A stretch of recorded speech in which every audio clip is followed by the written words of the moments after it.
Hello and welcome to our final ESSA Wednesday webinar. My name is Samantha Tankersley and I am a policy coordinator here at ExcelinEd. We unfortunately had a slight technical issue during the original recording of the webinar, so we have re-recorded this first portion. You will later be joined by my colleagues Claire Voorhees, who serves as our Policy Director of K-12 Reform and who you will also recognize as the MC of our last three webinars, and Neil Campbell, who is our Director of Next Generation Policy.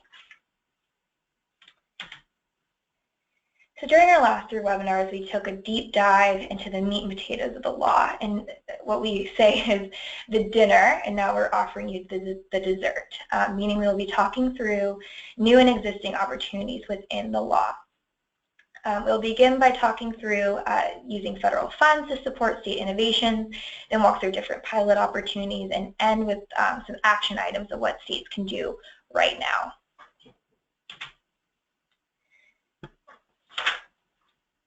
So before we dive into some new provisions in ESSA that can be used to support state innovation, let's not forget about existing flexibility with federal funds and how they can be used to support innovation. The flexibility of Title I and Title II funding gives districts big opportunities to pursue goals with core federal streams. So Title I is the largest federal education funding system and our stream, and the one you're probably most familiar with. At $14 billion a year, it's used to support schools in their support of disadvantaged students. There are two types of Title I schools, and how Title I can be used varies a little bit between these two types. School-wide programs are in schools that have a poverty rate greater than 40%, so funds are used for the entire school. And that means you can spend Title I dollars on, like I mentioned, the school as a whole, and versus certain students. Under the Targeted Assistant Program, Title I dollars must be used to serve Title I identified students as opposed to the whole school. So for a school-wide program, what can you do under this program to fund innovation and opportunity?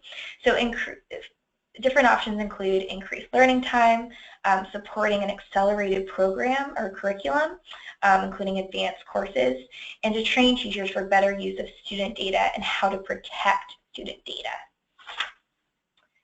Some examples of how funds can be used under the Targeted Assistance Program include those mentioned under the school-wide programs, but also can include before and after programs, which is a great place to innovate because it's in addition to the school day, and also dual enrollment programs.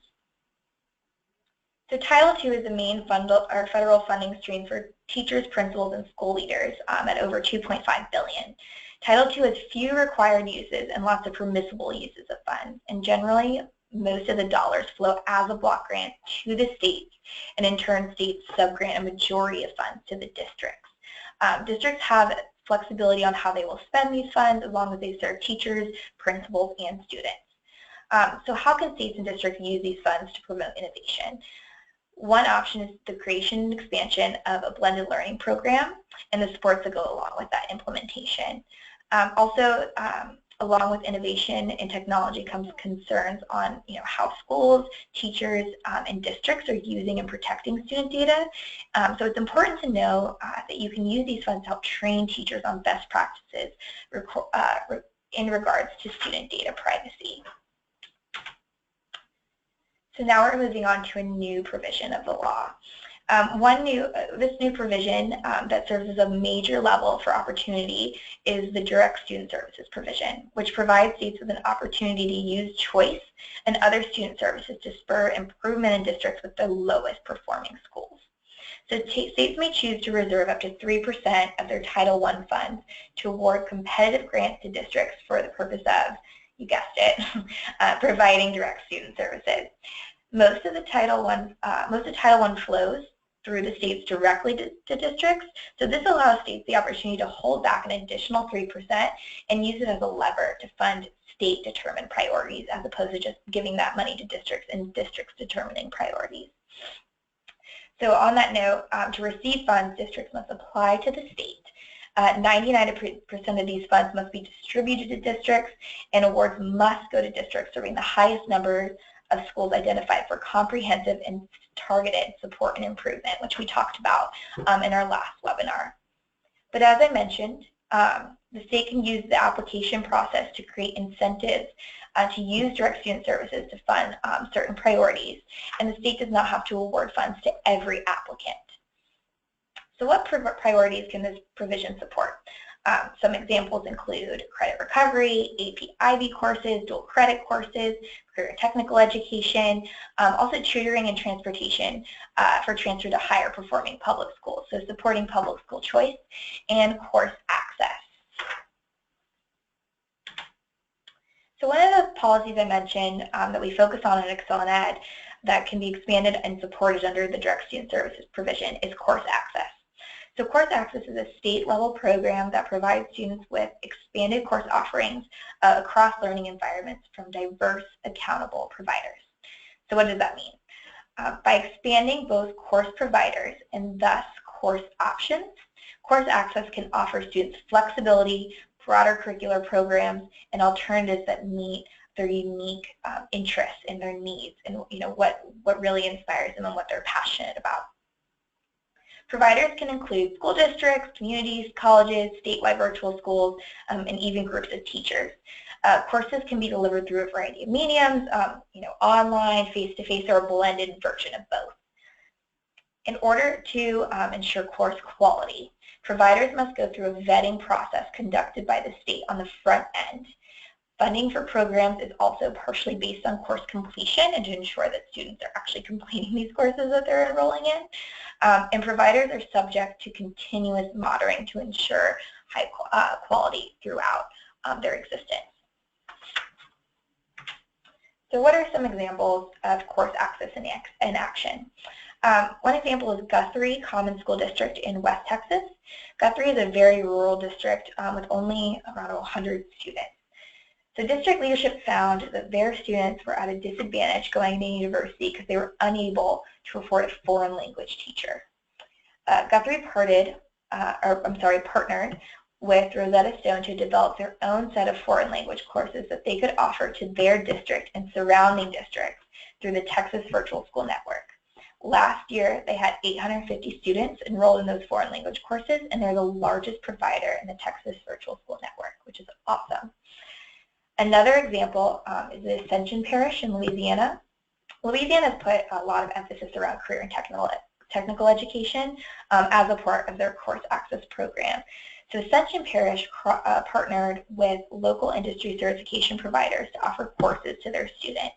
So students are able to receive an industry certification in their area of choice, such as welding, by the time they graduate high school. So they're graduating high school with that industry certification that then allows them to go directly into the field that they're interested in and also supports the needs of Louisiana's economy.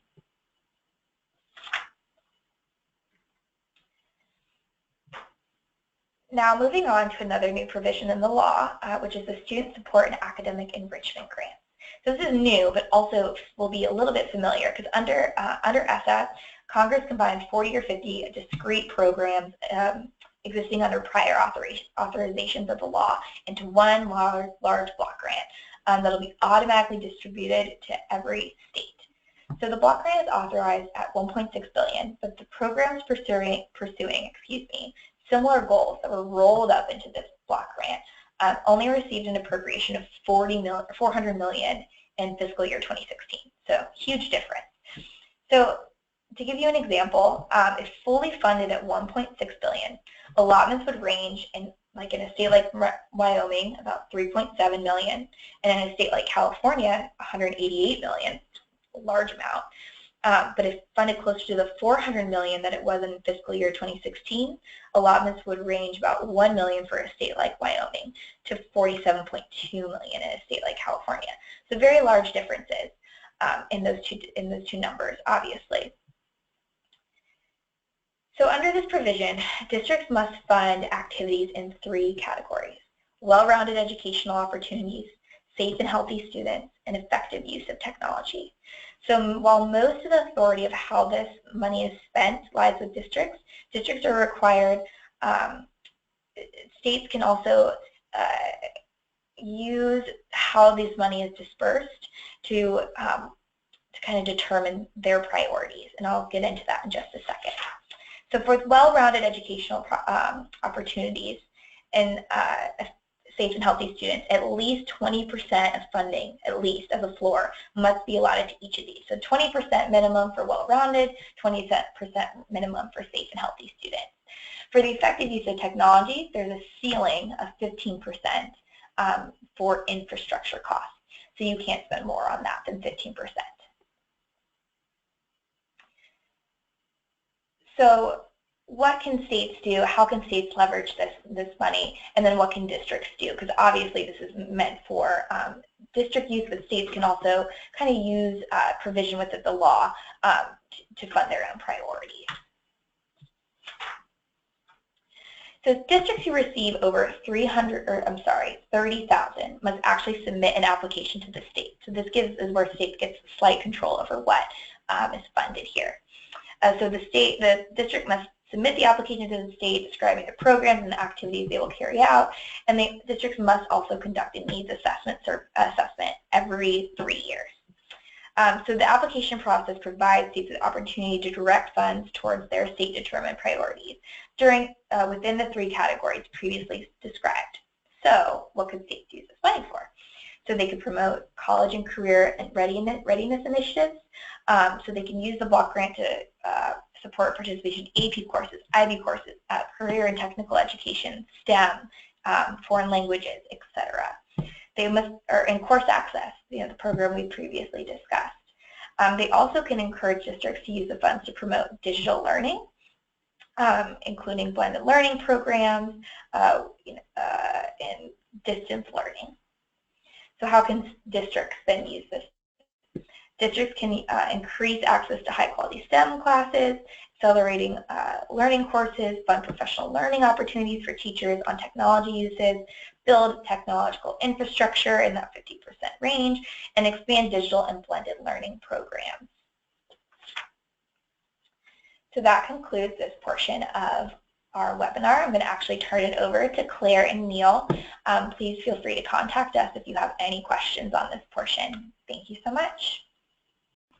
So a couple of recommendations on how your state could take advantage of the charter school program. One is to use it as a hook to improve the existing charter policies. Since you're more likely to get an award if you have certain things in place in state law, such as multiple authorizers, or a great example is equitable funding and assistance with facilities for charter schools, which is a huge issue in a lot of localities. If you have those things in place, you're more likely to win a grant.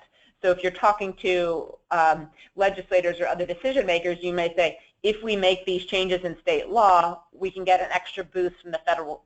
We're more likely to get this extra additional funding for charters from the federal government. And another piece on charters ties back to what we spoke about last week around school turnaround intervention, school support. We really encourage folks to see charter schools as part of their turnaround strategy in a couple of ways.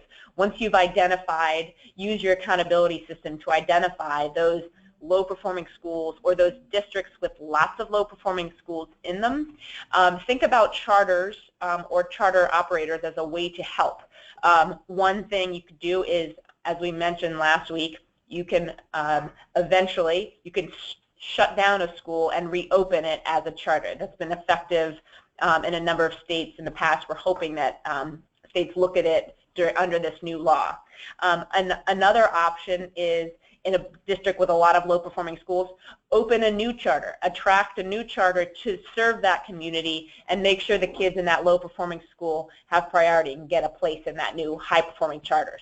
It's certainly not the only solution, but we encourage states to see it as part of that puzzle of how to turn around a low-performing school or turn around a low-performing district.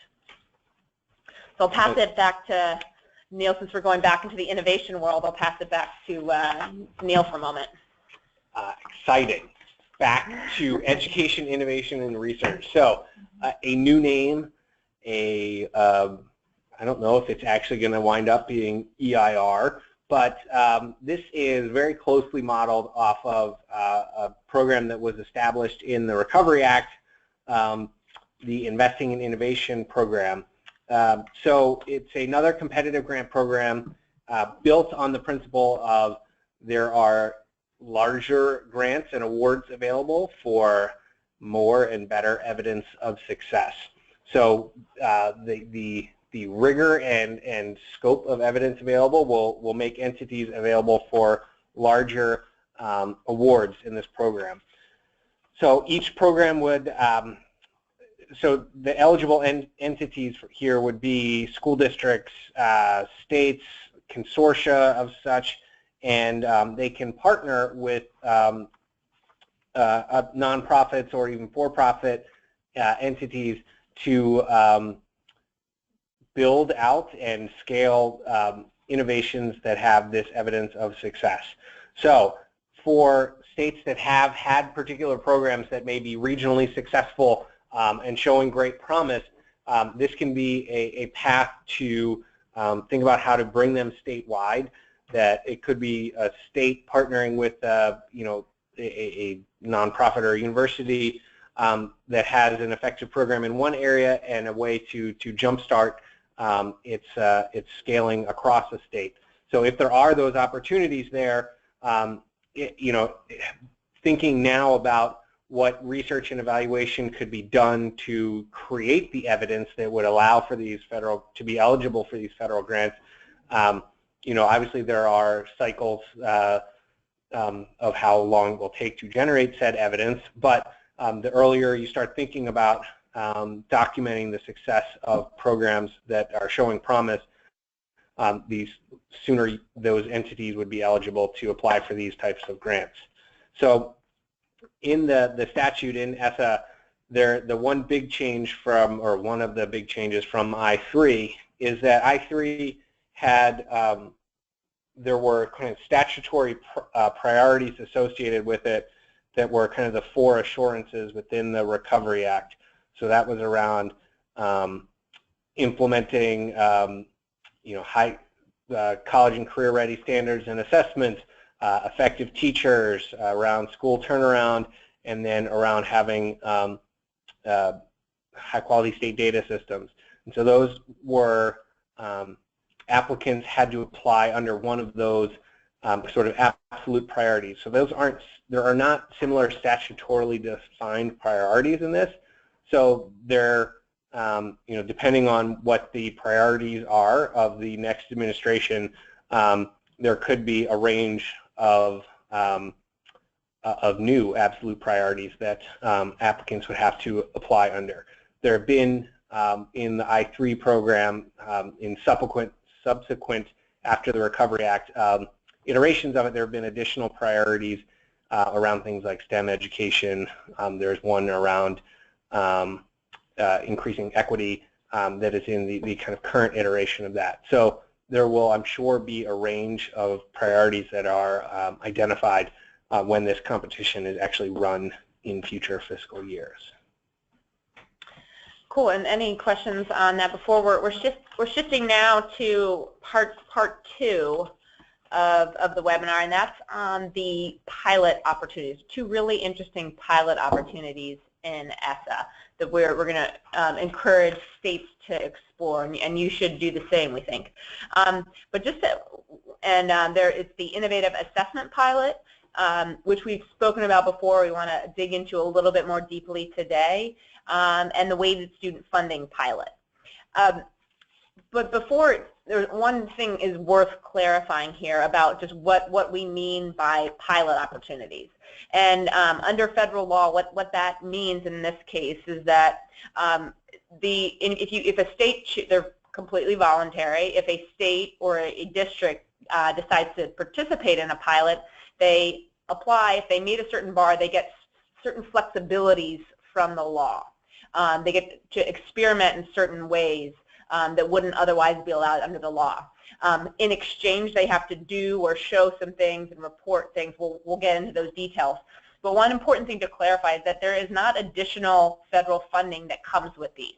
That's been a confusion for some states already, because these are really interesting, important opportunities, but they're very challenging, and they will require both of them a pretty serious investment of time and funds, and there is not, for the most part, there's no specific federal funds that come with participation. So starting with the Innovative Assessment and Accountability Demonstration Authority, which rolls off the tongue. Most folks have been calling it the Innovative Assessment Pilot. And we really think it's one of the biggest opportunities for some really important innovation in the new law. So ESSA allows the U.S. Secretary of Education to run a pilot for up to 7 states or consortia of states. And they can experiment under this. They get flexibility from certain requirements, certain accountability requirements under the law to experiment with new forms of teaching and learning and the different kinds of assessments that go with that kind of teaching and learning. So this is the opportunity here is a great chance for a state that's ready to start moving towards competency-based education or another form of innovative learning to get some freedom from the law to start using different kinds of assessment systems that really support that kind of learning, a different kind of learning. And so it's really exciting. Some other examples might be using cumulative year-end tests or performance-based assessments. And again, it's an option for states. Nothing required here. So exciting, and we think for the right states, it's a really great opportunity. There are some pretty serious risks, though, for any states, and I think for really innovation as a whole. So it should be something that's explored with caution. The first piece of this kind of risk is that it's not for the faint of heart. This is a really onerous thing to undertake for a state. The state, it's not an open season sort of a situation. The state, when experimenting with this new form of assessment, still must meet all the technical requirements of the law for assessments. That's validity, reliability, comparability across the state and across districts. Those are pretty high bars. The other thing required by this pilot is that it must go statewide pretty quickly. It's technically 5 years, but there's it looks like there'll be some options for some extensions of maybe 7+ years. But that's still pretty, if you're, some of these innovations are things that are happening in a district or two, but when you try to take it statewide, it's a pretty monstrous undertaking. So states really need to have that plan right away of how they're going to take it from a district or two into something that's happening statewide. A good example of this is New Hampshire. For those of you familiar with the competency-based education movement, New Hampshire is well known as a leader, and they're making great strides. The support for competency-based education is great. It's been pretty much viewed as a success to date. However, New Hampshire is doing it in only 4 districts so far, and that's after about a decade. And these are New Hampshire districts. This is not New York City or California. And they've also had a ton of outside support, both technical and financial. In fact, we realized on that note, just recently, New York, the state of New York, was interested in pursuing this demonstration authority, this pilot, but realized that it didn't come with additional funding, and is stepping back and rethinking their decision to rush into this, because it really is quite a commitment for states. The other risk here, so there is some risk here of damage to the innovation movement. I think only states that are quite ready for this kind of commitment should kind of step up to the plate and try and participate in this pilot. The other side of the risk here is we don't want, I think has to be a careful balance. We want the right states to apply and pursue this kind of opportunity, and we don't want states doing it for the wrong reasons. One of the key aspects of this pilot is that as soon as the districts that are where the pilot would begin, as soon as they start using the new form of assessment, the innovative assessment, they no longer have to give the traditional statewide assessment. That can be a great opportunity to make a jump into a new form of assessment, it's also a bit of a risk, because we don't want states to see this opportunity as just a way to get out of a traditional statewide assessment. It's something that should be thoughtful and really driven by a desire to change the way you're teaching and learning, and then have an assessment system that meets that, instead of as just a way to get out of the traditional assessment. Especially because, as you heard on an earlier webinar, our second webinar, there's a ton of flexibility around assessment that doesn't require a full-fledged pilot like this one. So that's pilot number one. Again, a really interesting opportunity to watch over the coming years. And we expect states like New Hampshire, possibly Ohio going to step in there. The first step really for states that are interested, though, is to think about, is to start small and start, think about a small pilot program in the state and see how that goes, and then start to prepare for participation in the pilot as a whole. Anything to add on to that, Neil? No, I think that that final point you made about there is a substantial amount of flexibility to move beyond the one test delivered once a year that has been in place for so long, starting with NCLB and even before that there is now, ESSA creates opportunities to change some of those paradigms. So it could be having smaller assessments delivered at multiple points through the year, including project-based tasks in there, that there are flexibilities. And CCSSO has prepared a really valuable kind of flow chart of what are your goals that you're wanting to do and what would be allowable under the core assessment system in ESSA versus would require this demonstration authority. And so that walks through just how much they'd be able to do. And so we, we at ExcelinEd have folks who are experts on competency-based education. We also have folks who are experts on assessments, and becoming experts on where those two meet. And so happy to give more specific, state-specific advice on that, and whether the pilot is something for you, or whether the flexibility that's already in the law is enough for your state at this point. So please reach out on that, or shoot a question if applicable. So moving on to the second important pilot under the law, and that's the weighted student funding pilot. Probably gotten a little less attention than other parts of the law, partly because it's just such a weedy topic. Student funding. Not all of us find student funding as intriguing as Neil does and others.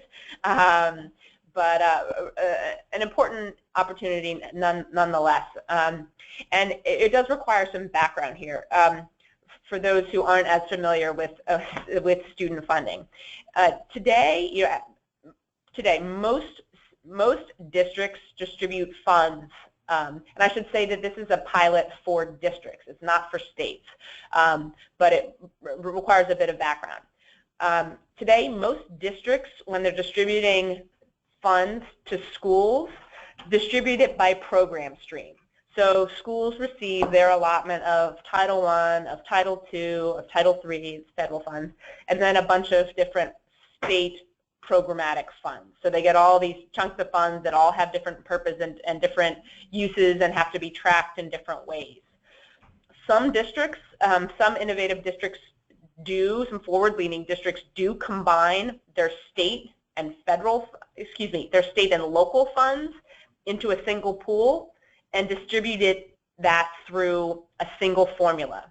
But they aren't able to put federal funds into that pool and then distribute it as a single formula. So keep following me here. Under the pilot, the Secretary of Education can allow up to 50 districts, again, not states but districts, to combine not only their state and local funds, but also at least most of their state, local, and federal funds into a single formula.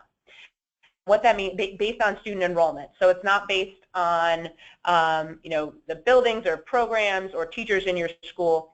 Each student, the formula is based on the number of students, and then students are given different weights based on special needs or characteristics. So for example, if a student is a student with disabilities, they'll have an additional weight, additional funding that goes with them.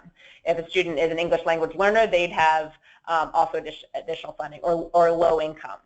So that's what a weighted student funding formula is, and this pilot would allow you to do such a formula using most of your state, local, and federal funds. Great opportunity, great innovation. We really do encourage districts, and we think you as I think most of you are state policymakers and advocates. States should be encouraging districts to apply. They should be encouraging districts to move towards weighted student funding. It's an effective way of ensuring that schools are getting the funds they need based on the students that they need to serve.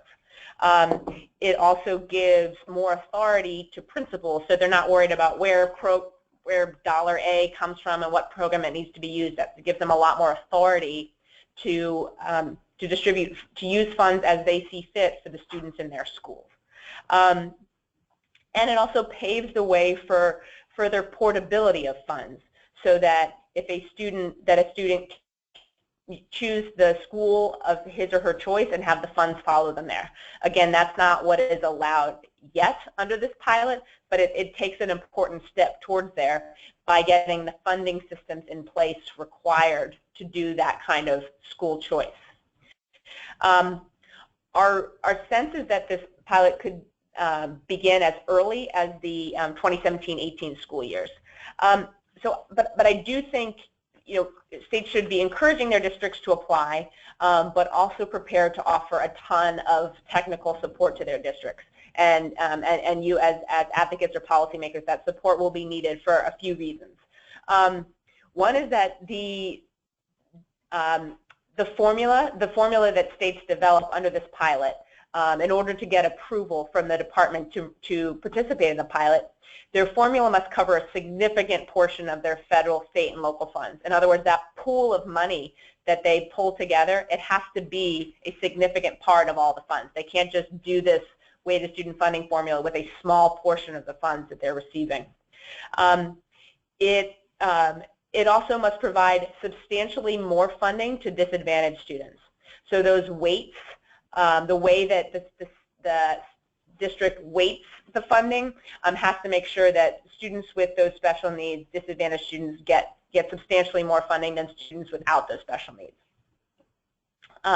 Another challenge is that the district must demonstrate that no high poverty school received less funding per disadvantaged student when compared to the previous year. In other words, you have to make sure that the way their formula works doesn't put schools with low-income schools at a disadvantage compared to the year before. So it is an equity-driven pilot where they want to make sure that those high-need schools are getting the funding that they need, and this isn't a way to shortchange those schools. Neil, do you have anything to add to that piece? No, I mean, I think that it's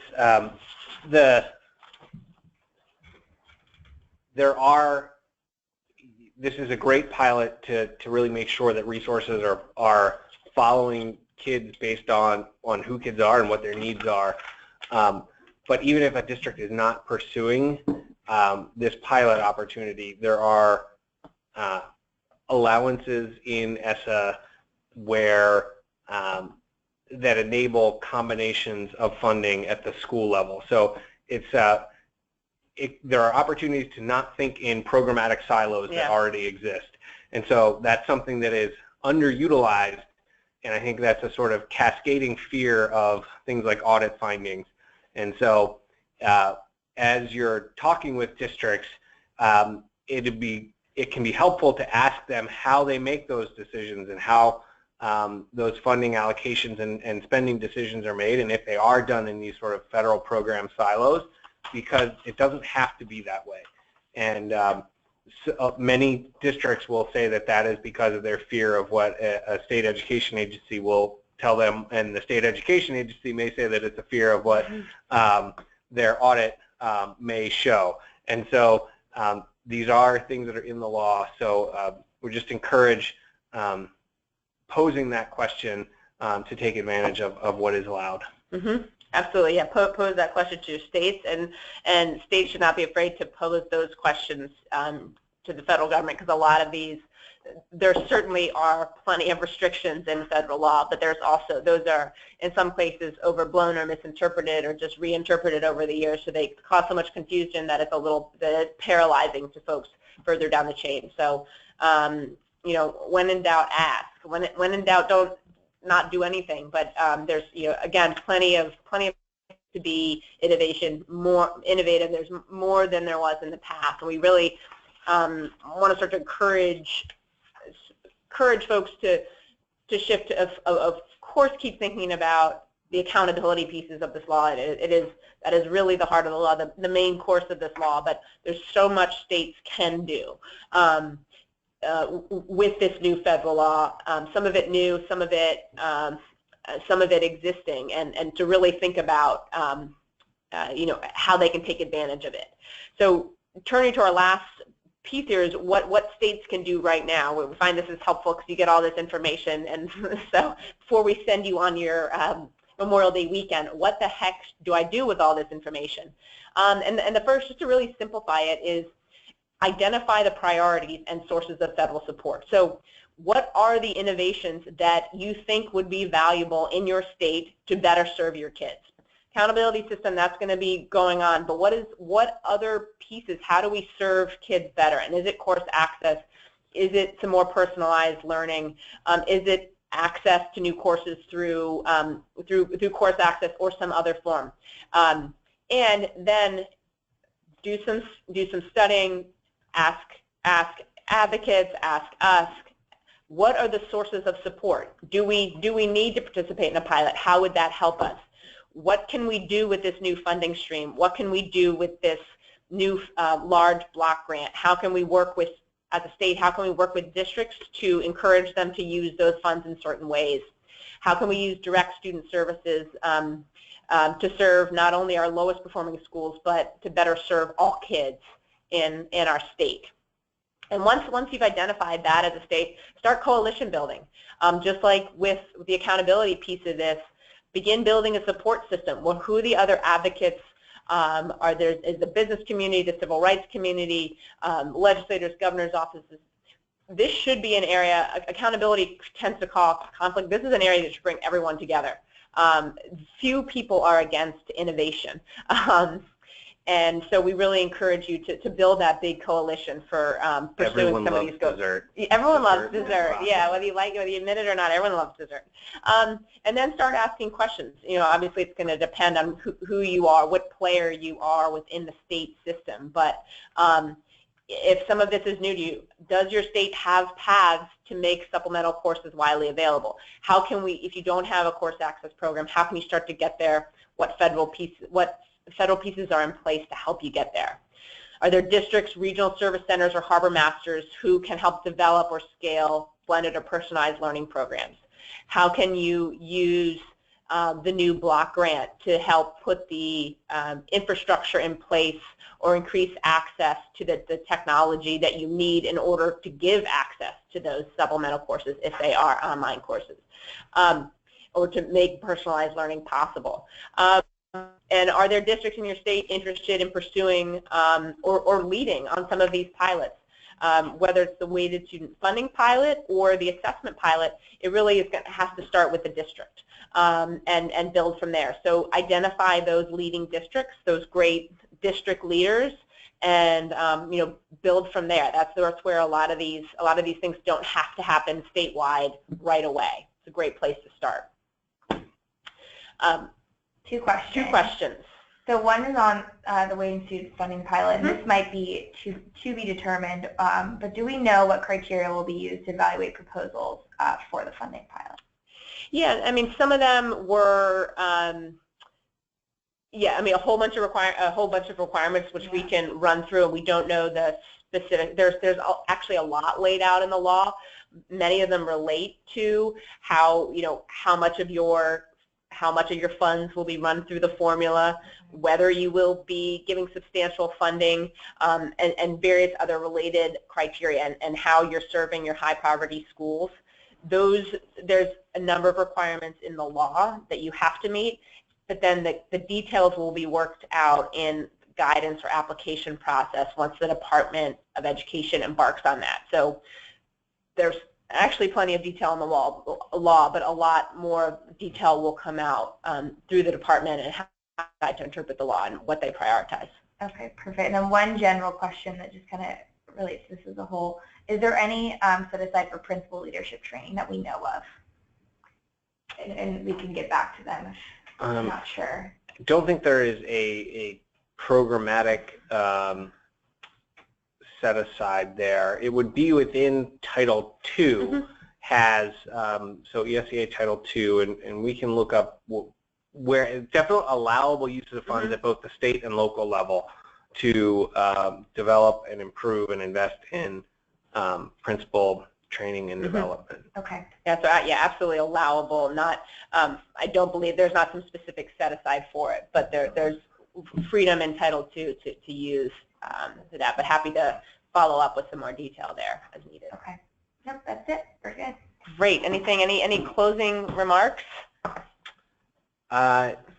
Just the one thing that you know, when we talked a lot of that, I started out with how the core of Title I and Title II funds could be used. You know, for state advocates and policymakers, I think those are important things to remember as you're talking with districts, and if they're wanting to pursue these innovations and help to grow personalized learning programs, that they're thinking about how Title I and Title II can be part of that, so that, you know, that start asking questions bullet here at the end that we had is really how are those leaders in this space that may be in your state, are they aware of these opportunities? Are they going to be pushing the districts that they, you know, the districts that they are, or the districts that they're supporting, to think about ways to sort of incorporate and roll in their federal title funds to support these great initiatives that may be underway. So. Great. Well, enjoy your Memorial Day, and as more information comes out, we'll continue to do this. If you've found them valuable, give us feedback, and we really appreciate you all being here. So, happy summer. Take care.